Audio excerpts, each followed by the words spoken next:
सबको जय मसीह की और हिंदी के इस ऑनलाइन सर्विस में एक बार फिर से आप सबों का स्वागत है।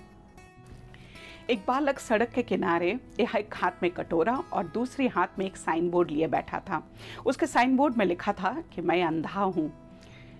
काफ़ी लोग उसके पास से गुजर जाते, किसी को दया आती, एक दो सिक्का देते, दूसरे ऐसे ही निकल जाते।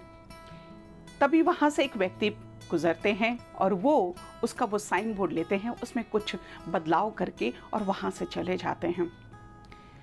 पूरे दिन उस बच्चे के कटोरा धीरे धीरे जो भी जाते हैं वो भी कुछ ना कुछ उसमें डालते जाते हैं और दोपहर तक उसका कटोरा भर जाता है। वो आश्चर्य हो जाता है।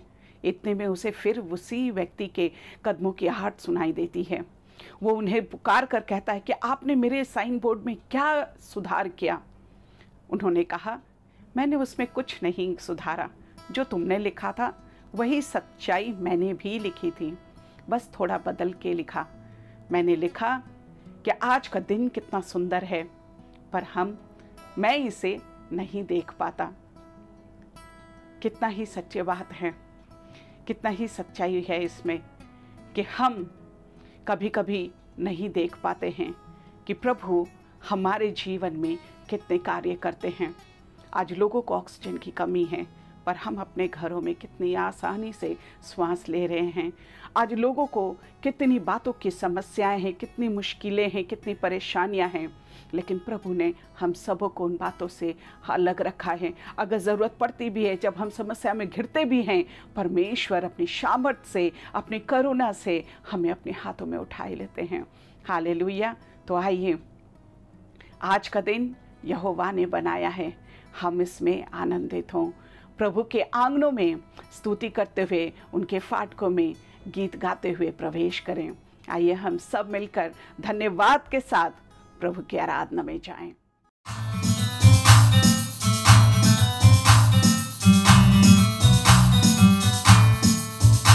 उसकी महिमा करो, बंधन टूट जाएंगे, मेरा यीशु मौजूद है यहाँ। उसकी महिमा करो, बंधन टूट जाएंगे, मेरा यीशु मौजूद है यहाँ। जितने बीमार हैं चंगे हो जाएंगे, मेरा यीशु मौजूद है यहाँ। उसकी महिमा करो, बंधन टूट जाएंगे, मेरा यीशु मौजूद है यहाँ।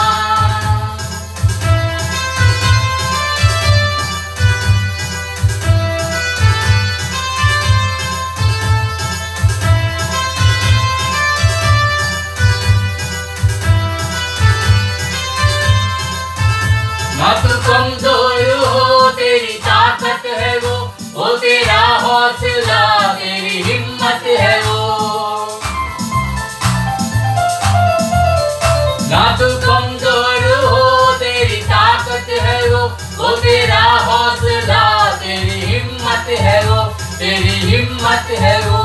जितने कमजोर हैं नया बल पाएंगे, मेरा यीशु मौजूद है यहाँ। जितने कमजोर हैं नया बल पाएंगे, मेरा यीशु मौजूद है यहाँ। उसकी महिमा करो, बंधन टूट जाएंगे, मेरा यीशु मौजूद है यहाँ। वो मौजूद है यहाँ, वो मौजूद है यहाँ, वो मौजूद है यहाँ, वो मौजूद है यहाँ, वो मौजूद है यहाँ, वो मौजूद है यहाँ, वो मौजूद है यहाँ, वो मौजूद है यहाँ, वो मौजूद है यहाँ, वो मौजूद है यहाँ, वो मौजूद है यहाँ, वो मौजूद है यहाँ।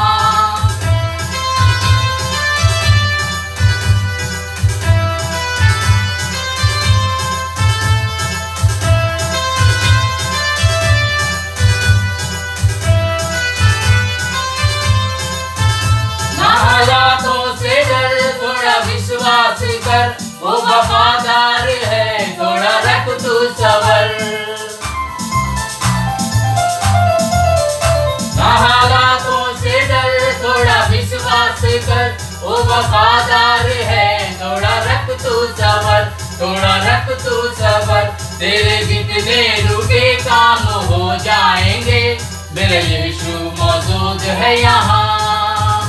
तेरे जितने रुके काम हो जाएंगे, मेरे यीशु मौजूद है यहाँ। उसकी महिमा करो बंधन टूट जाएंगे, मेरे यीशु मौजूद है यहाँ।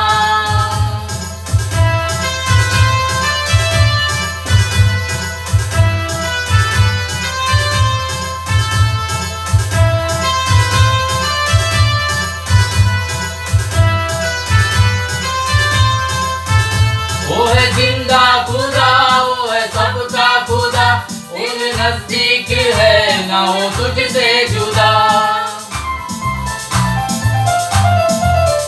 वो है जिंदा खुदा, वो है सबका खुदा, उन नजदीक है ना वो तुझसे जुदा, ना वो तुझसे जुदा। जितने पापी हैं सब वो क्षमा पाएंगे, मेरे यीशु मौजूद है यहाँ। जितने पापी हैं सब वो क्षमा पाएंगे, मेरा यीशु मौजूद है यहाँ। उसकी महिमा करो बंधन टूट जाएंगे, मेरा यीशु मौजूद है यहाँ। वो मौजूद है यहाँ, वो मौजूद है यहाँ, वो मौजूद है यहाँ, वो मौजूद है यहाँ, वो मौजूद है यहाँ, वो मौजूद है यहाँ, वो मौजूद है यहाँ, वो मौजूद है यहाँ, वो मौजूद है यहाँ, वो मौजूद है यहाँ, वो मौजूद है यहाँ, वो मौजूद है यहाँ।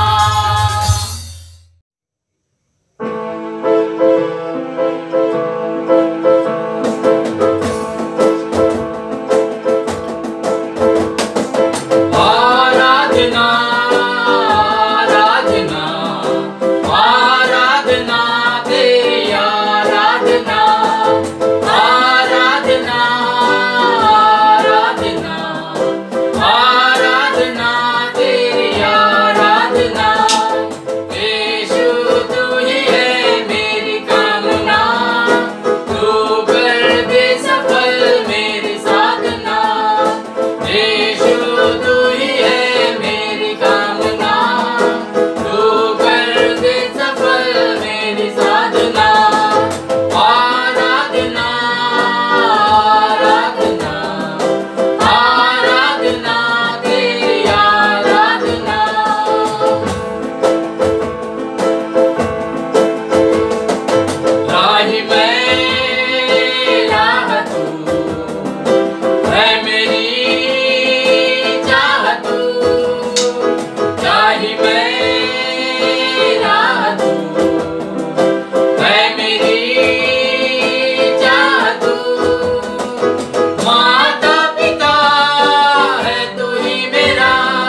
कीमती है प्रभु तेरा लहू बड़ा कीमती है, तेरा लहू बड़ा कीमती है प्रभु तेरा लहू बड़ा कीमती है।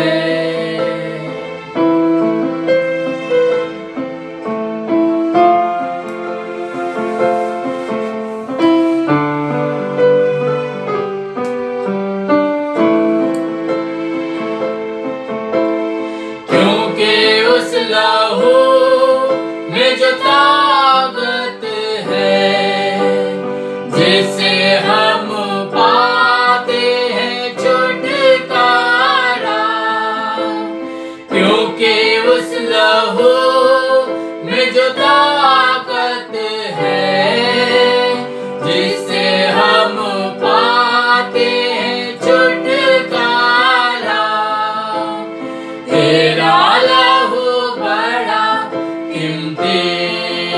प्रभु तेरा लहू बड़ा कीमती है, तेरा लहू बड़ा कीमती है प्रभु तेरा लहू बड़ा कीमती है।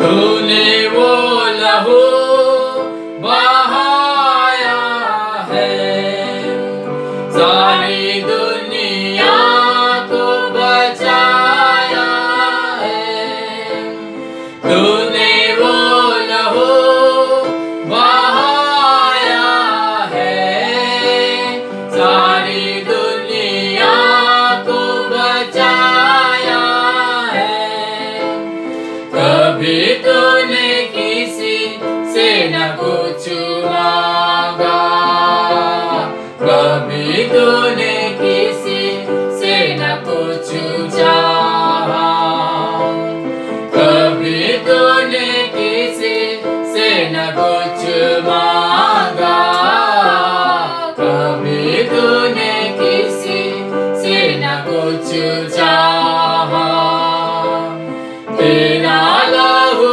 बड़ा कीमती है प्रभु तेरा लहू बड़ा कीमती है, तेरा लहू बड़ा कीमती है प्रभु तेरा लहू बड़ा कीमती है, तेरा लहू बड़ा कीमती है प्रभु तेरा लहू बड़ा कीमती है। हालेलुया। सामर्थ्य परमेश्वर पिता नम्रता दीनता के साथ प्रभु आपके चरणों के पास आते हैं। प्रभु धन्यवाद करते हैं पिता, आज का दिन आपने देखने का मौका दिया, आनंद और खुशी से धन्यवाद के साथ प्रभु हम आपके चरणों में आपके फाटकों में आप प्रवेश करते हैं। प्रभु पिता परमेश्वर आपने हमारे जीवन में बहुत उपकार किए प्रभु, हर एक उपकारों के लिए आपको धन्यवाद देते हैं प्रभु। ये नया जीवन दिया पिता परमेश्वर, श्वास लेने को फ्री ऑक्सीजन दिए प्रभु, परिवार के हर एक सदस्य को साथ में दिया प्रभु जी। प्यारे पिता परमेश्वर, एक एक करके प्रभु हमारे सुबह से लेके रात तक आप प्रभु हर एक कदम में हमारे साथ रहते हैं। पिता परमेश्वर, हम आपको कितनी धन्यवाद दे प्रभु, हमारे टूटी फूटी जीवन को पिता आपने संवार दिया। अंधकार में भरा था पिता, अंधकार से प्रभु आपने अपनी उजाला दी। पिता परमेश्वर, हम नफरत के लायक थे, आपने अपने प्यार से हमें गले लगा लिया। प्यारे प्रभु जी, मौत के खाई में गिरने जा रहे थे, आपने खींच कर नया जीवन दिया। धन्यवाद प्रभु, धन्यवाद पिता परमेश्वर इस नए जीवन के लिए, इस नए मौके के लिए प्रभु कि हम आपके चरणों में आ पाए। हाँ पिता परमेश्वर, हम जितने इस वक्त जुड़े हैं प्रभु, हर एक कोई मिलकर आपको धन्यवाद देते हैं कि आपने हमें छोड़ा नहीं। हर एक दिन एक नई सुबह के साथ, एक नई उम्मीद, एक नई उमंग, अपनी नई वायदों के साथ प्रभु आप हमें नए तरीके से गले लगाते हैं। प्रभु धन्यवाद, धन्यवाद पिता, आप कितने ही प्रेमी हैं प्रभु जी, आप कितने अच्छे हैं पिता परमेश्वर। हालेलुया, धन्यवाद आपकी भलाइयों के लिए, धन्यवाद आपके करुणा और दया के लिए, धन्यवाद प्रभु हर एक आशीषों के लिए, धन्यवाद प्रभु हर एक उपकारों के लिए। प्यारे पिता परमेश्वर, इस नया महीने में जब हमारे जीवन में पिता आपने जोड़ा प्रभु एक नया महीना, प्रभु हम धन्यवाद देते हैं खास करके लिए उनके लिए प्रभु जिनके इस महीने में बर्थडे है, एनिवर्सरीज है। प्यारे पिता परमेश्वर, शादी की सालगिरह मना रहे हैं प्रभु जी, हर एक के जीवन में आप एक बार फिर से पिता जिस तरह ये नया साल जोड़े हैं प्रभु, वैसे ही अपनी नई आशीषों के साथ, नई वायदों के साथ ओ प्रभु पिता परमेश्वर एक एक के जीवन को सवार दीजिए और सजा दीजिए प्रभु पिता। चारों ओर कितनी भी अंधकार हो, लेकिन आपके साथ ज्योति ही ज्योति है, रोशनी ही रोशनी है, आनंद ही आनंद है। प्यारे पिता परमेश्वर, हम प्रार्थना करते हैं जितनों के जीवन में ये खुशी और आनंद का दिन आपने जोड़ा है प्रभु, उनके जीवन में और खुशी और आनंद आपकी उपस्थिति से हो जाए प्रभु जी।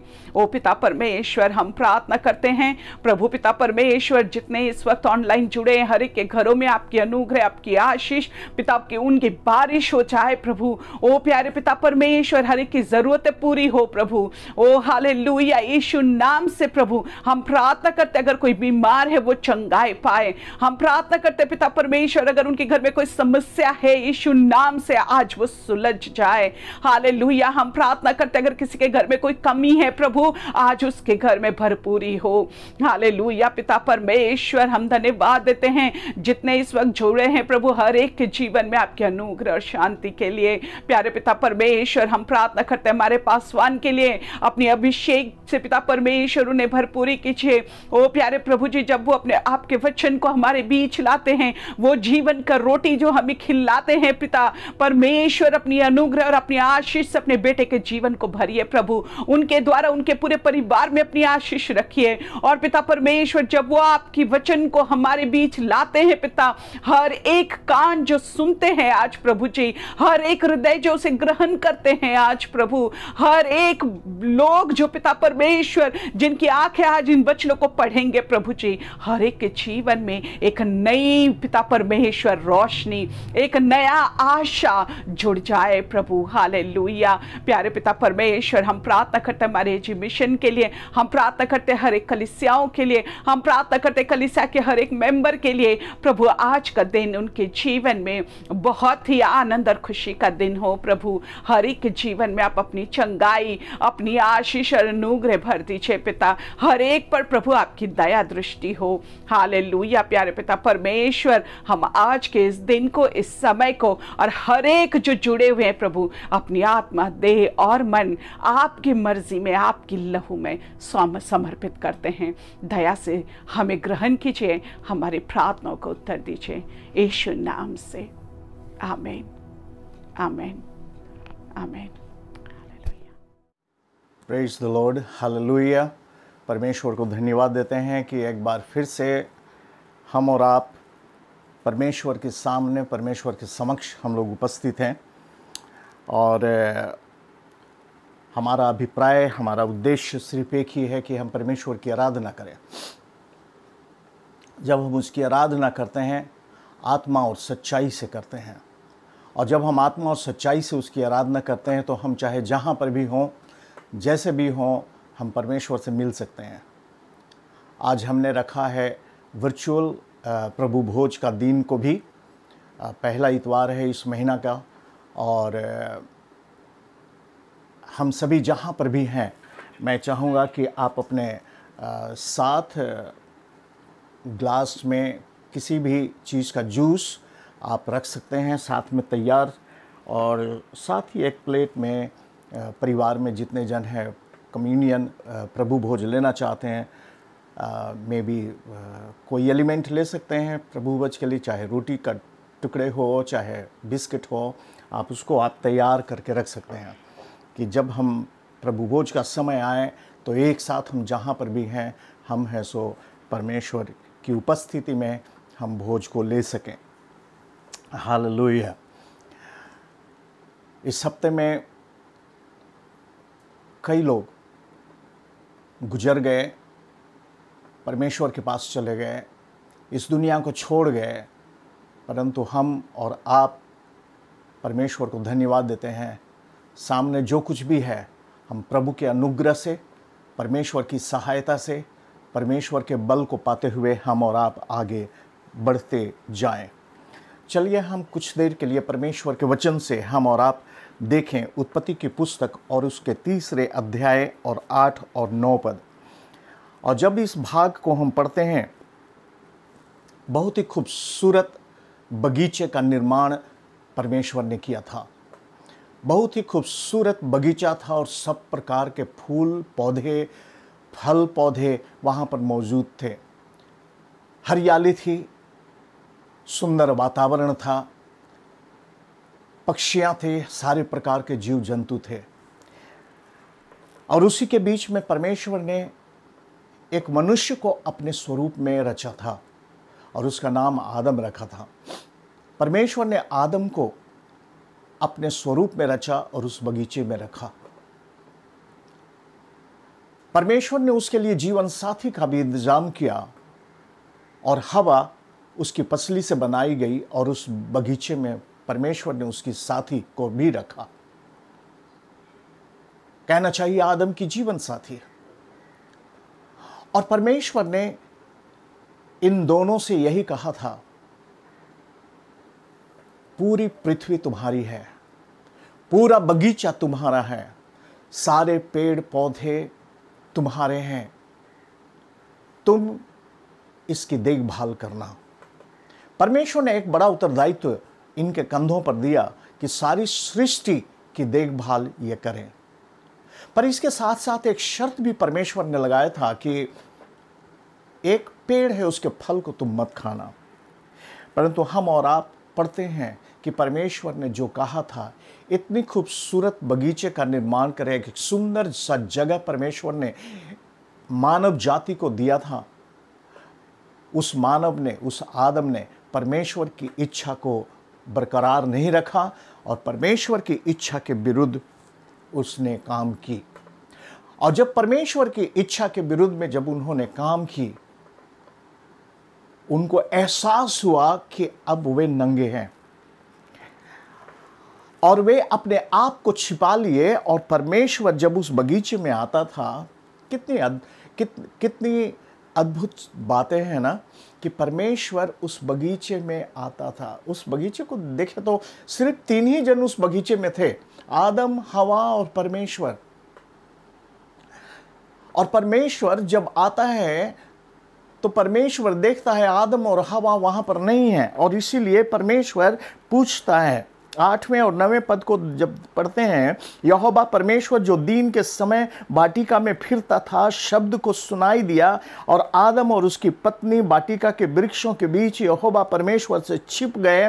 तब यहोवा परमेश्वर ने पुकार करके आदम से पूछा, तू कहाँ है? हाँ मेरे भाई, मेरे बहन, यही सवाल आज हर एक मनुष्य के कान में गूंजने की जरूरत है कि परमेश्वर उनसे पूछ रहा है कि तू कहाँ है। मेरे भाई, मेरे बहन, हमें और आपको अपने आप को जांचने की जरूरत है कि हम और आप कहां पर हैं। परमेश्वर ने 2 ही सृष्टि बनाई है, एक पुरानी सृष्टि और एक नई सृष्टि। और परमेश्वर का वचन 1 अध्याय 1 कुरिन्थियों और 15 अध्याय और उसके 22 पद में परमेश्वर का दास पौलुस कहता है पुरानी सृष्टि और नई सृष्टि के विषय में, जिसको परमेश्वर ने बनाया। पुरानी सृष्टि बीत चुकी और नई सृष्टि। आज सवाल यह है, क्या आप आदम में हैं या क्या आप प्रभु यीशु मसीह में हैं? क्या आप आदम में हैं, पाए जाते हैं, या आप प्रभु यीशु मसीह में पाए जाते हैं। कई चीज़ों को हम और आप देखने की कोशिश करेंगे। जब पौलुस कहता है कि पुरानी तुम अब यीशु मसीह में नई सृष्टि हो, पुराने बातें बीत गई और अब प्रभु के अनुग्रह में तुम नए बन गए हो। हालेलुया। हमारा पाप भरा जीवन जो आदम के समय से शुरू हुआ था, वह पाप भरा जीवन अजीब सा जीवन था, खोया हुआ जीवन था, भटका हुआ जीवन था। और परमेश्वर पूछता है उस आदम से, तू कहां है? आदम कहां था? आदम अपने आप को गुल्लर के पेड़ के पत्तियों का पोशाक बना करके अपने आप को छिपा रखा था। आदम और हवा पेड़ के पीछे छिपे हुए थे। वह पत्तियों का पोशाक मनुष्य के धार्मिकता का प्रतीक है। आज बहुत से इस दुनिया में मनुष्य हैं, इस संसार में मनुष्य हैं जो अपनी गलती को, अपनी अपराध को, अपने गुनाहों को, अपने पापों को, अपनी कमजोरी को वे इस पत्ते के पोशाक के पीछे में छिपे। उन्होंने पत्तों से, पेड़ के पत्तों से पोशाक बनाया और वे अपने आप को कवर किए, अपने आप को ढक दिए, क्योंकि वे नंगे थे। परमेश्वर पूछा, किसने बताया कि तू नंगा है? किसने बताया कि तू गिर गया है? किसने बताया कि तू नाश हो गया है? आज मनुष्य नाश हो गया है, परंतु उसे पता नहीं है कि वह नाश हो गया है। आदम नंगा हो गया था, आदम बेचारा हो गया था, परमेश्वर के सामने आने के काबिल नहीं था, वह अपने आप को छुपा रखा था। आज भी मनुष्य अपने पापों को, गुनाहों को, अपराधों को छिपाने के लिए धार्मिकता का आड़ लेते हैं। उस पत्ते का पोशाक धार्मिकता का प्रतीक हमें और आपको देता है। यशाया की पुस्तक और उसके 64वें अध्याय, यशाया की पुस्तक और उसके 64वें अध्याय को थोड़ी हम लोग निकाल लें और उसके 6वें पद, 64वें अध्याय और उसके 6वें पद, परमेश्वर का वचन, परमेश्वर का दास यशाया लिखता है, हम तो सब के सब अशुद्ध मनुष्यों के से हैं और हमारे धर्म के काम सब मैले चित्रों के समान हैं। हम सब के सब पत्ते के समान मुरझा जाते हैं। हमारे अधर्म के कामों ने हमें वायु के समान उड़ा दिया है। धर्म के काम मैले चिथड़े के समान है। चाहे हम कितने धर्म के काम को कर लें, परमेश्वर का वचन कहता है वह मैले चिथड़े के समान है। क्यों मैले के चिथड़े के समान है? क्योंकि मैं एक अशुद्ध मनुष्य हूं, मैं एक अशुद्ध मनुष्य हूं। परंतु 61वें अध्याय को जब हम आते हैं और उसके 10वें पद में, तब कहता है, मैं यहोवा के कारण अति आनंदित होऊंगा, मेरा प्राण परमेश्वर के कारण मगन होगा, क्योंकि उसने मुझे उद्धार का वस्त्र पहनाया है। हालेलुया। उसने हमें उद्धार का वस्त्र पहनाया है। परमेश्वर ने आदम और हवा की परिस्थिति को देखा और परमेश्वर ने स्वयं मेमने का बलिदान किया, उसके चमड़े का वस्त्र बनाया और परमेश्वर ने स्वयं आदम और हवा को ढक दिया। मेरे भाई, मेरे बहन, यह हजारों साल पहले की घटना के विषय में वर्णन करता है और जिसके बाद हम नए नियम में आते हैं कि प्रभु यीशु मसीह ने अपने आप को बलिदान करके हमारे और आपके गुनाहों को माफ़ किया, हमें और आपको धार्मिकता का वस्त्र पहनाया, हम और आप शुद्ध किए गए। और पौलुस कहता है, अब तुम परमेश्वर की आत्मा के मंदिर हो, तुम अपने नहीं हो, परंतु प्रभु यीशु मसीह ने अपना लहू दे करके तुम्हें खरीद लिया है। परमेश्वर ने हमें छुड़ाया है, पाप के बंधन से छुड़ाया है। और परमेश्वर का वचन क्या कहता है? 61वें अध्याय 10 में एक बार फिर से मैं पढ़ता हूं, मैं यहोवा के कारण बहुत आनंदित हुआ, मेरा प्राण परमेश्वर के कारण मगन रहेगा, क्योंकि उसने मुझे उद्धार के वस्त्र को पहनाए और धर्म की चद्दर ऐसी उड़ा दी जैसे दुल्हा फूलों की माला से अपने आप को सजाता और दुल्हन अपने गहनों से अपना श्रृंगार करती है। हालेलुया। हे मानव, आज तू कहाँ है? क्या आदम में जिंदगी को व्यतीत कर रहा है या प्रभु यीशु मसीह के उद्धार को तुमने अपना लिया है? हे मनुष्य, तू कहाँ है? दूसरी बात हम और आप देखने की कोशिश करेंगे। हे मनुष्य, क्या तू अविश्वास के भंवर में घिरा हुआ है या विश्वास की चट्टान पर तूने अपने पैर रखे हैं? क्या तू अविश्वास के भंवर से घिरा हुआ है या तू विश्वास के चट्टान पर तेरे पैर जकड़े हुए हैं? बहुत अच्छी बात हम और आप पढ़ते हैं विश्वास की चट्टान के विषय में। बाइबल में प्रभु यीशु मसीह ने एक उदाहरण दिया था एक व्यक्ति के विषय में जिसने अपना घर, एक व्यक्ति था जिसने अपना घर बालू पर बनाया, और जब वो बालू पर बनाया आंधी और तूफान आई और वह घर गिर गया। एक और व्यक्ति था जिसने अपना घर चट्टान पर बनाया, आंधी और तूफान आई, कुछ नहीं हुआ उस घर को और वह जमा रहा क्योंकि वह चट्टान पर बना था।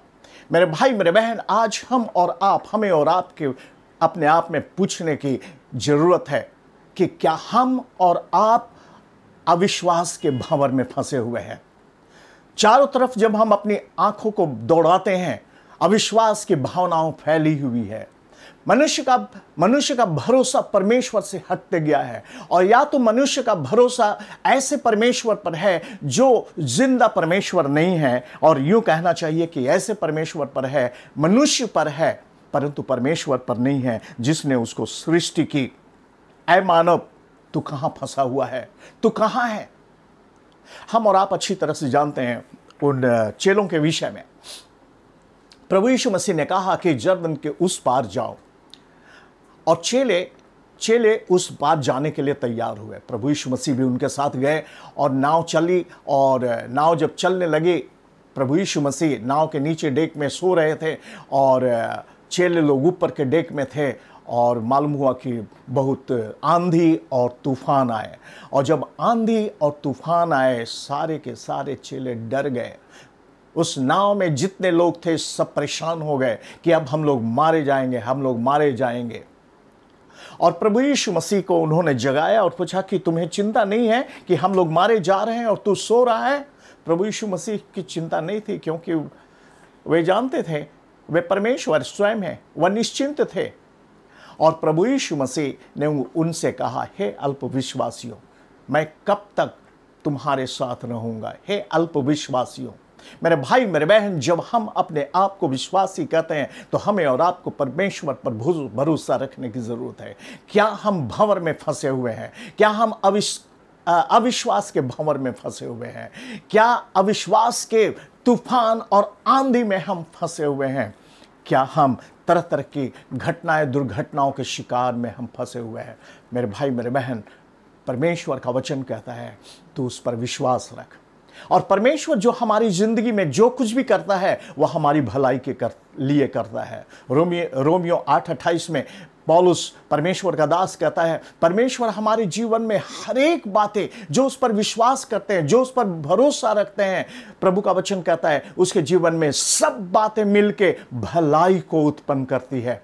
कई बार हम नहीं समझते हैं कि ऐसी घटनाएं हमारे जीवन में क्यों आई, हमारे परिवार में मौत क्यों हुआ, हम नहीं समझ पाते हैं। हमारे चारों तरफ काले अंधकार क्यों है, नहीं समझ पाते हैं। हमारे देश की परिस्थिति ऐसी क्यों है, नहीं समझ पाते हैं। हमारे राज्य की परिस्थिति ऐसी क्यों है, नहीं समझ पाते हैं। परंतु मैं आपको बताऊं, परमेश्वर विश्वास करने वालों के लिए हर बातें, हर चीज़ें जो उसके जीवन में घटती हैं वह भलाई के लिए घटती हैं। हम परमेश्वर को धन्यवाद देते हैं कि वह हमारा और आपका परमेश्वर है। हम और आप कहाँ पर अपना घर बनाएंगे? क्या चट्टान पर बनाएंगे या बालू पर बनाएंगे? चट्टान व प्रभु यीशु मसीह वह चट्टान है जिस पर हम और आप अपने घर को बना सकते हैं। क्या हम और आप उस पर अपनी विश्वास की नींव को डालेंगे और कहेंगे, प्रभु मैं तुझ पर विश्वास करता हूँ, मैं तुझ पर भरोसा रखता हूँ। दो तरह के मार्ग के विषय में प्रभु यीशु मसीह ने बताया है, एक सकरा मार्ग और एक चौड़ा मार्ग। सकरा मार्ग है वह जो बहुत कठिनाई है, उसमें बहुत ही संकरा है, परंतु स्वर्ग की ओर जाता है। चौड़ा मार्ग है वह जो बहुत चौड़ा है, परंतु वह नरक की ओर जाता है। मेरे भाई मेरे बहन, अधिकतर हाईवे में दुर्घटनाएं जो आप देखेंगे, गलियों में नहीं देखेंगे दुर्घटनाओं को, छोटी सड़कों पर नहीं, पतली सड़कों पर नहीं देखेंगे, परंतु ज़्यादा से ज़्यादा दुर्घटनाएं जो आप देखेंगे वो आप मेन हाईवे में देखेंगे। मेरे भाई मेरे बहन, परमेश्वर का वचन कहता है, सकरा है वह मार्ग जो स्वर्ग की ओर जाता है और चौड़ा है वह मार्ग जो नरक की ओर जाता है। किस मार्ग को हम और आप अपनाएंगे?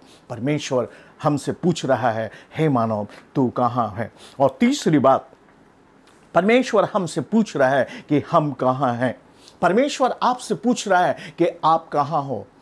यूहन्ना रचित सुसमाचार 5वें अध्याय में एक व्यक्ति के विषय में हम पढ़ते हैं जो अपाहिज था और बेतसदा कुंड के बाहर, जो भेड़ का द्वार भी, भेड़साली का कुंड भी कहा जाता है, उस बेतसदा कुंड के पास बैठा था। 38 साल से वह बीमार था और किसी भी प्रकार की चंगाई, सारे डॉक्टर फेल हो चुके थे, कोई उसको चंगाई नहीं दे पा रहा था। क्या बीमारी थी किसी को पता भी नहीं चल रहा था। और वहां पर उस बेतसदा कुंड के पास बहुत और भी रोगी लोग वहां पर इकट्ठे थे। मेरे भाई मेरे बहन, वह मंदिर से बाहर पता नहीं 38 साल से वह मंदिर में नहीं प्रवेश किया था, कभी आराधना उसने नहीं की थी, कभी परमेश्वर को से बातचीत भी नहीं की होगी, और वह व्यक्ति 38 साल से उस ओसारे पर पड़ा हुआ था। प्रभु यीशु मसीह जब उस रास्ते से गुजरे, प्रभु यीशु मसीह की नज़र उस व्यक्ति पर पड़ी और उस व्यक्ति से प्रभु यीशु मसीह ने बातचीत शुरू की। उस व्यक्ति ने यह कहा, सर, जब साल में एक बार पानी हिलाया जाता है, कोई मुझे मदद करने वाला नहीं है कि पहले उतारे। जो मुझसे पहले उतर जाते थे वे चंगे हो जाते थे। हाँ मेरे भाई मेरे बहन, और दूसरे हो सकता है उनके पास सेवक होंगे, उनका दास दासी होगा जो उनको उठा करके पानी में उतारता होगा, परंतु इस व्यक्ति के पास कोई नहीं था। और प्रभु यीशु मसीह ने कहा कि अपना खाट उठा और चल फिर। वह व्यक्ति 38 सालों से मंदिर का चेहरा नहीं देखा होगा, परंतु यही व्यक्ति, जब हम 14वें पद में पढ़ते हैं, हमें पढ़ने को मिलता है कि यही व्यक्ति परमेश्वर के भवन में पाया जाता है। हालेलुया। मेरे भाई मेरे बहन, आज हम और आप कहाँ पाए जाते हैं? क्या मंदिर के बाहर पाए जाते हैं या मंदिर के अंदर में पाए जाते हैं? क्या हम बीमार पाए जाते हैं या हम चंगे होकर के परमेश्वर की आराधना करते हुए पाए जाते हैं? परमेश्वर हमसे पूछता है कि ऐ मानव तू कहाँ है? क्या पेड़ के पीछे छिपे हैं, या हम अविश्वास के भंवर में फंसे हैं, या हम मंदिर के बाहर ओसारे पर बैठे हम अपने हाथ को पसारे हुए हैं? परमेश्वर चाहता है कि हम और आप अपनी दृष्टि प्रभु के ऊपर लगाएं। हम और आप अपना सारा बोझ परमेश्वर के हाथ में डाल दें, अपनी सारी अविश्वास प्रभु के हाथ में डाल के उस पर भरोसा रखें और कहें, परमेश्वर मैं तेरे मार्ग में चलना चाहता हूँ। आइए हम प्रभु के चरणों पर जाएं और इस समय हम प्रभु भोज में शामिल होंगे। मैं आशा करता हूं कि आप प्रभु भोज के लिए जो साधन की ज़रूरत है उसके साथ आप मौजूद हैं। प्रभु यीशु की बहुत बड़ी इच्छा थी, इससे पहले कि वे पकड़वाए जाएं और कालवरी के क्रूस पर उनको बलिदान होना पड़े, कि अपने चेलों के साथ आखिरी भोजन को खाएं। भोजशाला तैयार था, प्रभु यीशु मसीह अपने चेलों के साथ उपस्थित थे और उस समय प्रभु यीशु ने अपने हाथ में रोटी ली। मेरे भाई मेरे बहन, जब हम प्रभु की भोज को लेते हैं, इस भोज कोई मैजिक नहीं है, कोई जादू नहीं है, परंतु यह भोज आराधना का एक हिस्सा है। हमारे हाथ में जो रोटी है वह प्रभु यीशु मसीह के देह का प्रतीक है। और जब भी हम इस रोटी को हाथ में लेते हैं, उसके देह को स्मरण करते हैं कि हमारे और आपके पापों के लिए छलनी छलनी किया गया, हमारे और आपके गुनाहों के लिए उसके देह पर चाबुकें चली, माथे पर कांटे का मुकुट चढ़ाया गया, पंजर भाले से बिधे गए। उस देह को स्मरण करते हैं। प्रभु यीशु ने उसको धन्यवाद दिया और धन्यवाद करके यीशु ने अपने चेलों को दिया।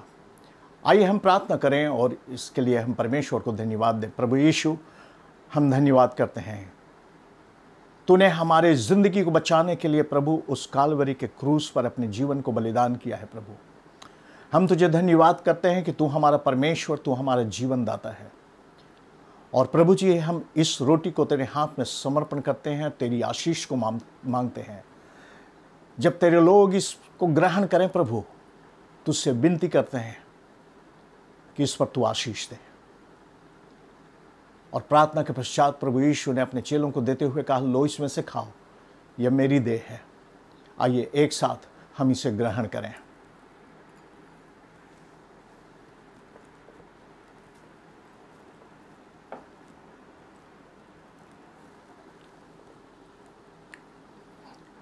इसके पश्चात प्रभु यीशु मसीह ने दाख के कटोरे को लिया। दाख का कटोरा प्रभु यीशु मसीह के लहू का वह प्रतीक है जो हमारे आपके गुनाहों के लिए बहाया जाता है। प्रभु यीशु मसीह ने उस दाख के कटोरे के लिए धन्यवाद दिया। आइए हम प्रार्थना करें इस दाख के कटोरे के लिए। परमेश्वर पिता, हमारे हाथ में जो चिन्ह है, हमारे हाथ में जो द्रव्य है प्रभु, वह तेरे लहू का, वह दाख का रस तेरे लहू का वह प्रतीक है। प्रभु, हम तुझसे प्रार्थना करते हैं प्रभु, उस दिन को याद करते हुए जब तू उस कालवरी के क्रूस पर अपने जीवन को बलिदान देते हुए, तू अपने मौत को प्रभु जी गले लगाते हुए मनुष्य जाति के उद्धार के लिए प्रभु अपना सर्वस्व तूने समर्पण कर दिया। प्रभु जी, हम उस दिन को याद करते हैं, प्रार्थना करते हैं प्रभु, इस कटोरे को तू आशीषित कर। प्यारे प्रभु, जब हम लें, ग्रहण करें प्रभु, हमें शक्ति दे, बल दे, ताकि प्रभु हम तेरे योग्य और तेरे काम आ सकें। प्रभु जी, आशीष दे। प्रभु यीशु ने प्रार्थना के बाद अपने चेलों को देते हुए कहा, लो इसमें से पियो, यह मेरे लहू का प्रतीक है, यह मेरी मृत्यु का प्रतीक है। और जब जब इसमें से खाओ, जब जब इसमें से पियो, मेरी मृत्यु को स्मरण रखो। मेरे भाई, मेरे बहन, हम और आप इस दाख के कटोरे को ग्रहण करें।